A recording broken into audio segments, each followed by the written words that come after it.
Avant de plonger dans cette histoire incroyable, pensez à vous abonner à la chaîne et à activer la cloche. Ici, chaque récit a quelque chose à dire, et vous ne voudrez pas en manquer un seul. Dans la ville tentaculaire de Newbridge, les jours se succédaient avec une pesanteur presque étouffante. Gratte-ciel de verre, routes surélevées, lumière criarde la nuit et recoins sombres le jour. Tout dans cette métropole semblait exacerber les contrastes entre richesse et misère, pouvoir et impuissance. Les quartiers populaires, comme Downtown East, ressemblaient à des poches de survie au pied des tours des puissants. C'était là que les tensions sociales éclataient souvent comme des orages violents. Contrôle abusif, altercations filmées sur des téléphones tremblants, manifestations spontanées réprimées dans la brutalité. Le climat était tendu. La population n'avait plus confiance, et une colère sourde grondait, prête à exploser. Au cœur de ce chaos urbain, l'officier Jake Miller, 28 ans, filait au volant de son véhicule de patrouille, les phares balayant les trottoirs comme des projecteurs de scène. Pour certains, il était l'incarnation de l'ordre. Pour d'autres, il n'était qu'un symbole de l'abus de pouvoir. Jake, grand, athlétique, mâchoire serrée et regard toujours sur le qui-vive, n'aimait pas les complications. Il agissait vite, parlait fort, et obéissait à sa propre lecture de la loi. Pour lui, les gens de ces quartiers n'avaient que ce qu'ils méritaient. Le doute, l'écoute, la retenue, ce n'étaient pas ses armes. Il se méfiait de tout le monde, sauf de lui-même. Ce soir-là, le vent était glacial. Les rues de Downtown bruissaient de murmures, des vendeurs fermaient boutique, des silhouettes se pressaient sous les néons vacillants, et les sirènes semblaient plus fréquentes que jamais. Soudain, Jake repéra une silhouette au bout de la rue Baker Street. Un homme noir, seul, en costume sombre, téléphone à l'oreille, marchant lentement mais avec une posture droite, assurée. Il n'avait rien de menaçant. Rien, sauf cette impression d'assurance, que Jake trouvait déplacée dans ce décor. Il fronça les sourcils. Qui se balade comme ça ici, à cette heure, sans regarder autour de lui? Un type propre sur lui, pas du tout nerveux, c'est suspect. Jake sortit de la voiture, claqua la portière et s'approcha d'un pas rapide.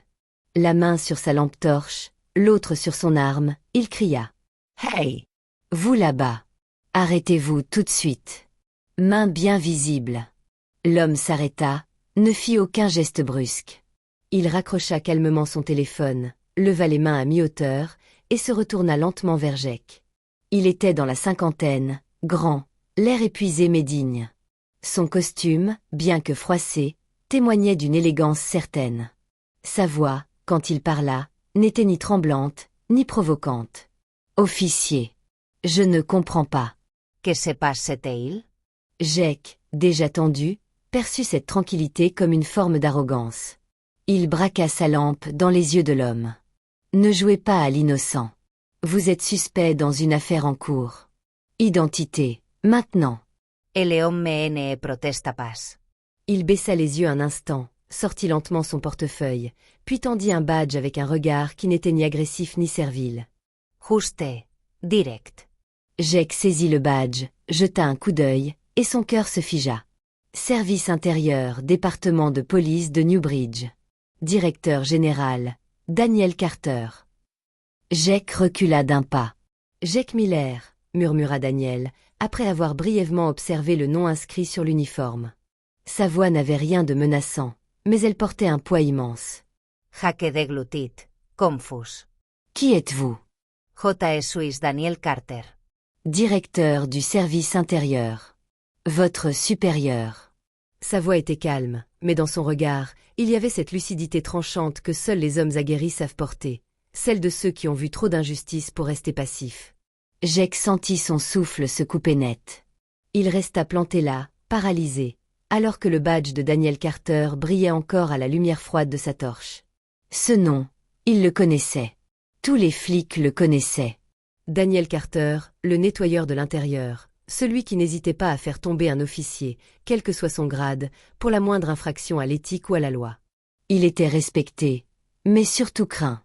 Jake sentit le sol se dérober sous ses pieds.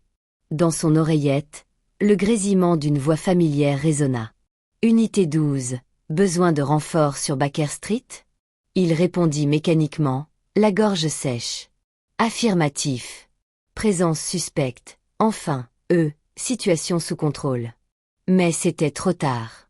Moins de 2 minutes plus tard, 2 voitures de patrouille arrivèrent sur place, gyrophares tournant lentement, crachant des flashs bleus sur les vitres des bâtiments. Les collègues de Jake sortirent, armes non dégainées mais mains prêtes, confus devant la scène qui s'offrait à eux. L'un d'eux, l'agent Connor Blake, fronça les sourcils en reconnaissant Daniel Carter. Il échangea un regard discret avec un autre officier, puis baissa instinctivement les yeux. Daniel, toujours debout avec calme, les mains croisées dans le dos, brisa le silence. « Messieurs, merci pour votre réactivité. Voici ce que vous allez faire. » Sa voix était ferme, claire, sans émotion apparente. Un ton qui n'appelait aucune discussion.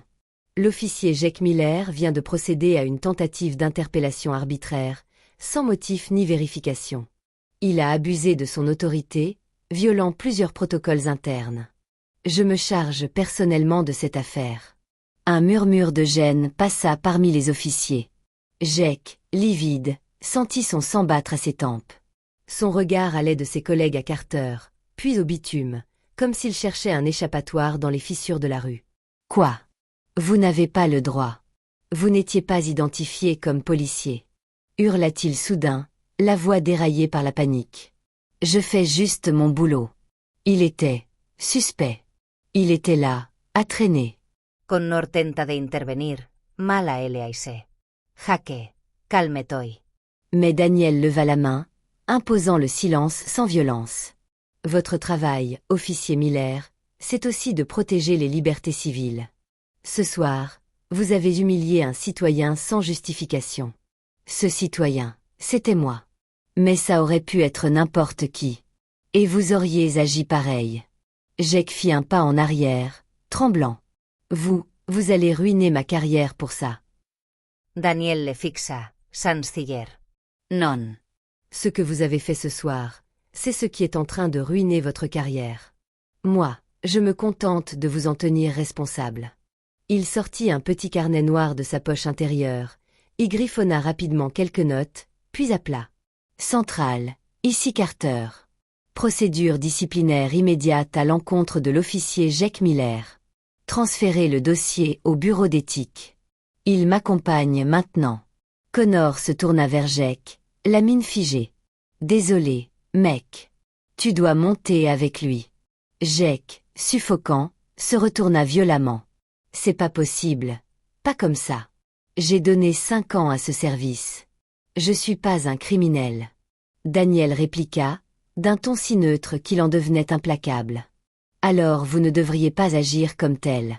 Le commissariat principal de Newbridge était un bâtiment austère, bloc de béton gris à la façade vitrée, surveillé par des caméras et éclairé d'une lumière blanche crue. Il était tard, mais dans le service intérieur, la lumière ne s'éteignait jamais vraiment. Jake fut escorté dans une salle d'interrogatoire exiguë.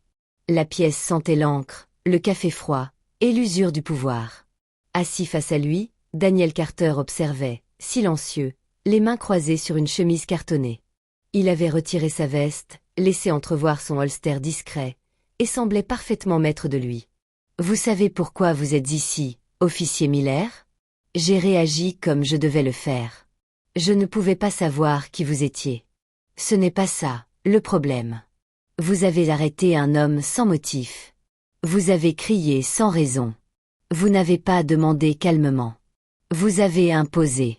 C'est une habitude chez vous, non? Jake fronca les sourcils. J'ai eu des plaintes, ouais, mais rien de prouvé. Daniel sortit un dossier épais. 12 signalements. Non retenus, par manque de preuves ou de volonté. Jusqu'à ce soir. Jake devint livide. Vous allez me faire tomber à cause d'un malentendu? Daniel referma doucement le dossier. Non. Je vais faire en sorte qu'aucun citoyen n'ait à subir cela à nouveau. Silence. Un silence lourd, électrique. Puis Daniel se leva, marcha lentement vers la porte, et avant de sortir, déclara. Nous allons enquêter de manière impartiale. Mais sachez ceci, le vent change à Newbridge. Et ce soir, c'est votre comportement qui marque ce tournant. Dans les bureaux du service intérieur de Newbridge, les couloirs bourdonnaient de murmures. L'arrestation improvisée de Daniel Carter par l'un de ses propres officiers avait fait l'effet d'un séisme silencieux. Mais c'était l'enquête lancée par Carter qui allait fissurer les fondations même du département. Au fil des jours, les résultats s'accumulaient, implacables. Le dossier de Jake Miller était plus lourd que ce que beaucoup osaient imaginer. 13 plaintes officielles depuis ses débuts, toutes classées sans suite. Des signalements anonymes de collègues, évoquant des propos racistes à la radio interne. Des caméras de surveillance qui montraient des interpellations agressives sans justification claire. Des citoyens, souvent jeunes et noirs, traumatisés par des fouilles arbitraires, des menaces à peine voilées. Chaque page du rapport dressait le portrait d'un homme qui n'avait jamais compris ce que signifiait réellement servir et protéger. Mais Daniel Carter savait que s'attaquer à un cas isolé ne suffirait pas. Si Jake avait pu agir ainsi si longtemps, c'est que le système le permettait. C'est dans la salle 403, habituellement réservée aux réunions stratégiques de crise, que Daniel convoqua les plus hauts responsables du département de police de Newbridge. Ils étaient 12, assis autour de la table ovale en chêne massif, chefs d'unité, procureurs associés, directeurs de formation, et même l'adjoint du maire. Sur un grand écran, Daniel projeta des extraits de rapports, de vidéos, de témoignages, de chiffres. « Mesdames et messieurs, voici le prix du silence. » Il montra la courbe des plaintes non traitées. Puis les quartiers où la confiance envers la police était au plus bas. Enfin, les vidéos de Jake, filmées en train de crier sur une adolescente noire, ou forçant un retraité latino à s'agenouiller sur un trottoir sans raison. Personne ne parlait. Certains détournaient les yeux. Ce n'est pas seulement un homme. C'est une culture qu'on a laissée pourrir. Et si nous n'agissons pas maintenant, la ville explosera. Un long silence suivit, puis Daniel présenta calmement ses recommandations. Formation obligatoire trimestrielle sur les droits civiques, l'usage de la force et les biais raciaux. Mise en place d'un système de caméras embarquées contrôlé par un organisme indépendant. Création d'une cellule externe, composée de civils, pour les enquêtes sur les violences policières. Accès anonyme renforcé pour les signalements internes, avec protection des lanceurs d'alerte. La tensión monta. Certains responsables objectèrent timidement, parlant de « budget » ou de « réputation du département ». Mais Daniel coupa court. La réputation est déjà entachée. Ce que nous pouvons sauver maintenant, c'est l'honneur. Et la confiance. Jake fut officiellement suspendu dans les jours qui suivirent.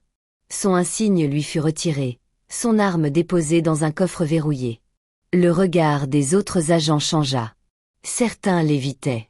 D'autres, plus hypocrites, lui souriaient encore, mais sans chaleur. À la maison, Jake s'effondra.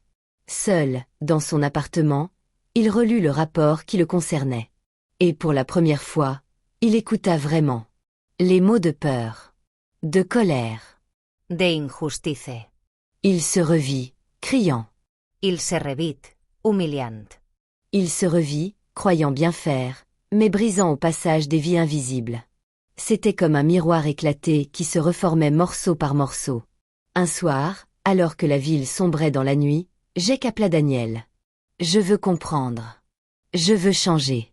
Mais je sais pas par où commencer. » Daniel, à l'autre bout du fil, ne dit rien pendant quelques secondes. Puis, simplement. « Alors tu viens demain matin. 8 heures. Bureau 215. Et on verra. » Le lendemain, Jake se présenta. Pas en uniforme. Pas en flic. Juste en homme. Daniel lui assigna un programme rigoureux, thérapie obligatoire avec un psychologue spécialisé dans les violences systémiques. Participation hebdomadaire à des groupes de dialogue entre policiers et victimes d'abus. Travail communautaire dans les quartiers les plus marginalisés de Newbridge. Au début, Jake résistait. Il se sentait piégé, jugé, humilié. Mais au fil des semaines, quelque chose se fissura en lui. Et la lumière entra par les brèches. Lors d'un cercle de parole, une mère lui parla de son fils de 15 ans, plaqué contre une voiture, tremblant, insulté par un homme en uniforme. Elle pleurait. Et Jake comprit que c'était lui, ce jour-là. Il s'excusa. Pour la première fois de sa vie, sincèrement. 6 mois passèrent. Jake Miller, toujours suspendu, avait changé. Il était devenu mentor pour de jeunes recrues, partageant son expérience, racontant son erreur, non comme une honte, mais comme une leçon vivante. Un jour, il fut invité à parler lors d'un colloque sur la réconciliation police-communauté. Il monta sur scène, tremblant, et dit « Je pensais que la peur me rendait fort. En réalité, elle m'avait déshumanisé. Grâce à ce que j'ai vécu, j'ai appris que l'autorité sans respect devient une forme de violence. Et qu'il n'est jamais trop tard pour réapprendre à servir. Au fond de la salle, Daniel Carter écoutait, bras croisés. Il ne souriait pas. Mais ses yeux trahissaient une lueur rare, l'espoir. 12 mois s'étaient écoulés depuis cette nuit chaotique dans Downtown. Une nuit que personne n'avait oubliée. Ni Jake Miller, l'ancien officier impulsif et arrogant, ni Daniel Carter, le directeur du service intérieur qui avait osé affronter le système de l'intérieur. Et aujourd'hui, contre toute attente, les deux hommes travaillaient côte à côte. Dans les nouveaux locaux rénovés de la division de réforme policière de Newbridge, un étage entier avait été dédié aux initiatives de justice communautaire. Sur la porte vitrée du bureau principal, on pouvait lire « Unité pour la confiance civile, directeur Carter, officier Miller, responsable réforme de terrain ». C'était bien réel. Jake Miller, celui que beaucoup voyaient comme un exemple de ce qu'il ne fallait plus être, était devenu un agent du changement. Leur duo, au départ, avait suscité des murmures. Certains disaient que Daniel prenait un risque politique énorme en s'associant à un homme suspendu pour abus de pouvoir. D'autres voyaient en Jake un traître, un ancien dur devenu le chouchou de l'administration. Mais peu à peu, les résultats parlèrent pour eux. Chaque semaine, Jake et Daniel organisaient des ateliers communautaires dans les quartiers les plus tendus de la ville. Ils réunissaient policiers, habitants, jeunes en rupture, enseignants, anciens détenus. Jake, avec humilité, racontait son histoire. Il expliquait comment l'uniforme peut déshumaniser quand on oublie qui est en face. Comment la peur, la pression, les préjugés peuvent conduire à des gestes irréparables. Daniel, lui, animait les débats, reformulait les douleurs, construisait des ponts. Ensemble, ils lançaient des programmes pilotes dans 3 commissariats. Caméras embarquées, binôme police-travailleurs sociaux, intervention sans armes dans les conflits non violents. Ils n'étaient pas toujours applaudis. Ils recevaient des menaces, des critiques, des lettres anonymes. Mais ils continuaient. Ce qui rendait leur travail puissant, c'était sa cohérence. Daniel incarnait l'intégrité institutionnelle. Jake incarnait la transformation humaine. Un jour, un jeune recrue, Marcus, leur dit « Vous deux, vous prouvez que la rédemption est possible. Et que la police peut être autre chose que ce qu'on nous a montré. » Jake baissa les yeux. Il avait du mal à se voir comme un modèle. Mais les regards autour de lui étaient clairs. Il avait gagné sa légitimité non par perfection, mais par persévérance. Les résultats, bien que progressifs, étaient tangibles. Et les plaintes contre les policiers avaient diminué de 42% dans les quartiers testés. Et le taux de coopération des citoyens lors des interventions avait augmenté. Des leaders communautaires prenaient désormais part à certaines décisions stratégiques, une première dans l'histoire de la ville. La presse parlait de l'expérience Newbridge, avec un mélange de scepticisme et d'admiration. Et lors d'une conférence nationale sur les violences policières, Daniel et Jake montèrent ensemble sur scène. Le public se leva, non pas pour leur passé, mais pour le futur qu'ils incarnaient. Chaque jour, Jake notait dans un carnet qu'il gardait dans son tiroir. « Souviens-toi de ce que tu étais. Honore celui que tu essaies de devenir. Et ne laisse jamais l'oubli tuer l'empathie. » Ce n'était pas facile. Il vivait encore avec la honte. Certains visages revenaient dans ses cauchemars. Mais c'était cette mémoire douloureuse qui l'empêchait de retomber. Il avait vu le pire de lui-même. Il voulait désormais offrir le meilleur aux autres. Un jour, un photographe capta un moment inattendu. Daniel et Jake, marchant côte à côte dans un quartier en réhabilitation, entourés d'enfants jouant à la corde à sauter et de policiers en gilet sans armes distribuant de la nourriture. Sur la photo, Daniel souriait calmement. Jake regardait les enfants, le regard doux, presque paternel. La photo fit le tour des réseaux sociaux. Elle portait une légende simple. 2 hommes. Une ville. Une seconde chance.